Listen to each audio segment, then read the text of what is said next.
Alright, so we all know the popularity of the Lian-Li O11 Dynamic. It's almost a meme at this point.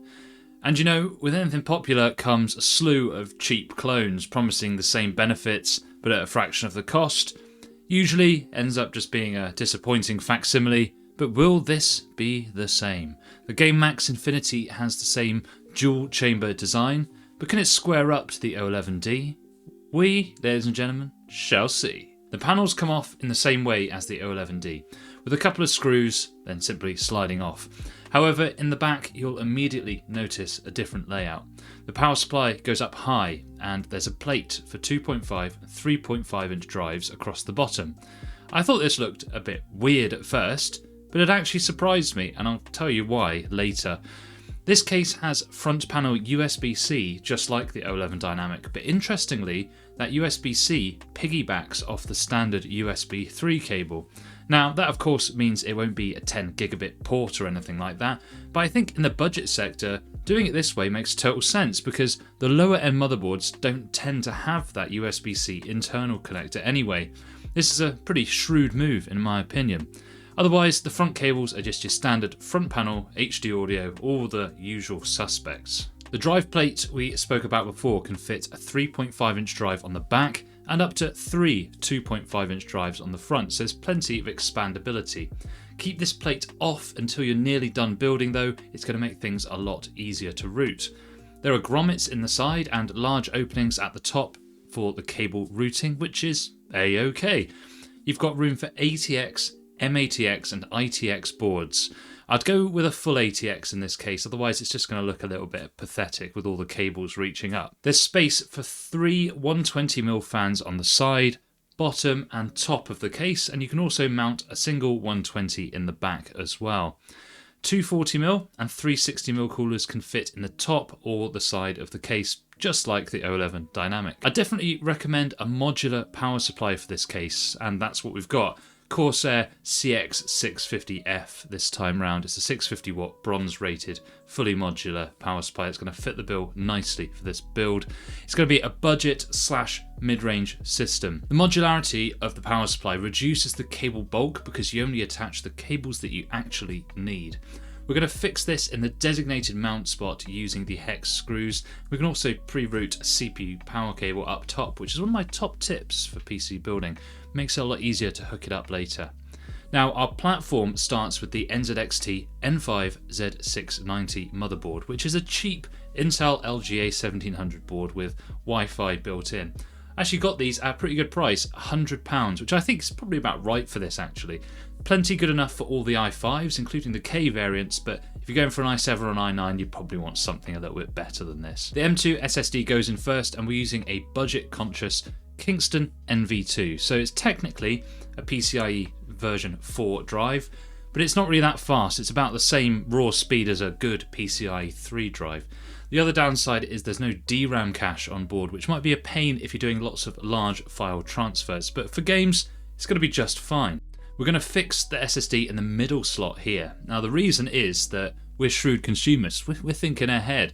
See, this slot in the middle, it's going to be covered up by the graphics card, so it makes sense to use that first, doesn't it? Because then if you want to add more SSDs in the future, we don't have to take the graphics card out to access the slot. Pretty shrewd move. That said, if you're using one of those really high-end Gen 4 drives like Kingston, KC3000s, 980 Pros, SN850s, etc., I'd actually recommend the top slot because it's got a heatsink built in for extra cooling. Let's release the silver lever arm and place in our CPU, which today is the i5 12400F. Now this is the last gen 6-core 12-thread CPU. Is it bleeding edge? No, but it's still plenty good for some mid-range gaming. Guys, you don't need all of the best stuff, all of the latest stuff to get a really good experience. But that said, a 13600K would also be a nice substitute if you wanted a bit more CPU grunt. For memory, we're using something nice and affordable. DDR4 Lexar Thor RAM, which is rated at 3600 MHz. It's a really cheap white kit that's going to look tasty in this whole white themed build. Now you've got the CPU cooler, which is the ID Cooling SE with a load of other letters after it, which will be on screen.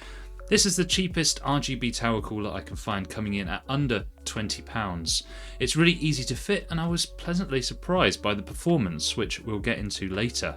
The GameMax Infinity case has plenty of room for inserting the motherboard, which is then held into place with the hatted screws. Cable grommets on the side, they're going to allow you to snugly route your 24-pin ATX cable. If you wanted to make this even cleaner, you could use some custom sleeved extensions, or you could use a 180-degree 24-pin adapter that just folds around, and that's going to hide the cable.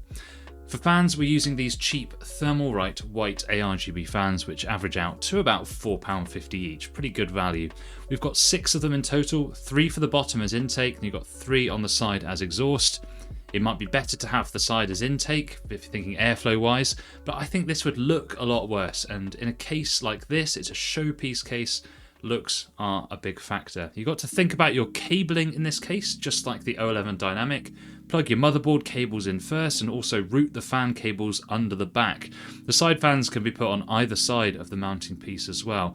The reason we want to put these cables in first is because if you put the fans in first, you're going to have to get into that little space. It's going to be really awkward to get all your cables in. So plug all your cables in first, then put your bottom fans in place. What I like about these Thermalright fans is that they can daisy chain together for the speed and RGB lighting, so you only really need one plug for fan speed and one plug for ARGB, and they're all going to connect up nicely. Now, for the piece that powers all of that sweet gaming, we've got the RTX 4060, and this might actually be our first build with this card, I think. We needed a white card for the aesthetics, of course. Now, we had this Inno 3D card. It comes in at an excellent price. Not actually that much more than the black version, which is unusual. Now, Inno 3D is one of those brands that you maybe haven't heard of. I found it just as reliable as other brands, really, but they are made more cheaply, so they won't have the same cooling performance if that's something that's important to you. For that reason, I use this brand with lower end cards like the 4060. They don't really need much beefy cooling, so it's going to be fine, but for those higher end cards, thinking your 4070 Ti's and above, I'm not going to be using Inno 3D. I want to go with something a bit more reputable. Now, I think this card actually looks really cool. I think it looks beautiful, actually. There's no RGB, but I really like that pure white look. And it will fit nicely into this build, of course, being pure white. Now that the PC is basically done, it's time to cable manage. And we've run into a little bit of trouble here because there's no tie-down points on this case whatsoever, which kind of sucks, really. Thinking about it though, the O11 Dynamic was not that easy to cable manage either. Basically, all your cables go into quite a deep but narrow chamber, which makes it hard to keep them all really neat. I'd say this GameMax Infinity is definitely worse though. I mean, at least on the O11D, there was places you could tie it down. But all in all, I just bunched them up and they stayed in the chamber just fine. They didn't spill out, so for my money, it's fine. Now we can put the storage drive plate back on, and that's actually going to help hold those cables in, and it's going to make it look a bit tidier as well. The bottom of the case does have a dust filter, but it's one of those really nasty, cheap ones. They just sort of clip into the little folds in the case. It's actually really hard to get these to stay in place.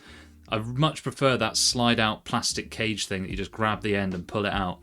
That would be a lot better, truth be told. But hey, these aren't deal breakers. Let's pop the panels back on and we're going to check out the final result. Now I've got to say, for a cheap case and a budget-ish build, the aesthetics are pretty solid. I think it would look a lot better with another 4 fans on it. You want another 3 in the top and then another 1 on the back. That's going to give it the full light show effect, but of course it's going to increase the price. Let's show some performance on screen now, and you can join me after for the pros and cons of building in this case, and indeed the build itself.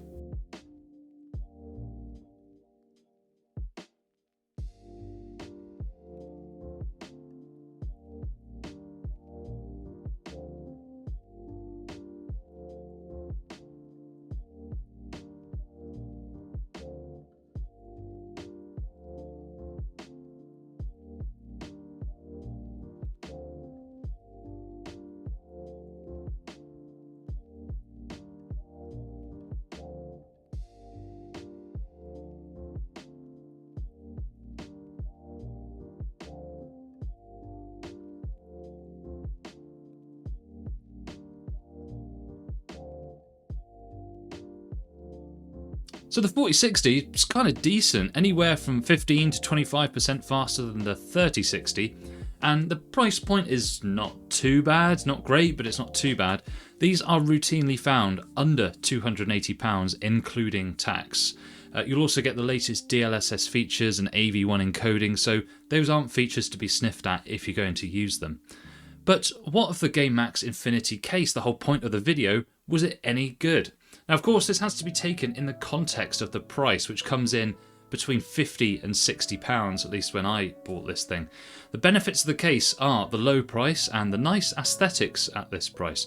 You can fit a lot of cooling in here as well, so that's got it going in its favour as well. I do like this USB-C being routed through the USB 3 cable. I haven't actually seen any other manufacturers doing this, but it can be a bit of a win, especially for your more budget-focused motherboards. But of course, a cheap case will have problems. One thing that bugged me was that the feet of the case, they're just way too small. It doesn't lift the PC off the desk or off the surface enough, meaning that the bottom intake fans won't be as effective because they haven't got as much room to draw air through. There's also basically no cable management in the rear chamber, but like we said before, that's not a big deal given that it is a dual chamber design and you're not going to see those cables.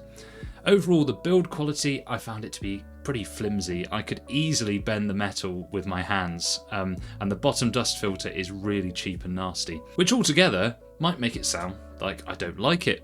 But I kind of do. Just like your mum, it's cheap, but it knows it, and that's fine. Can't expect champagne on a beer budget after all. If you want this look and you need to save money, then it's an okay choice. It's half the price of the O11 Dynamic, of course. But don't forget there are cases like the MSI MagForge 100R that come with fans included and will perform similarly at the same price. Of course, it's not going to look the same, is it? So ultimately, it's a personal choice, but as long as your expectations are reasonable, I don't think you'll be disappointed. So that's the GameMax Infinity, and that's me. Tell me what you thought in the comments below, or don't, whatever. Until next time, I'll catch ya.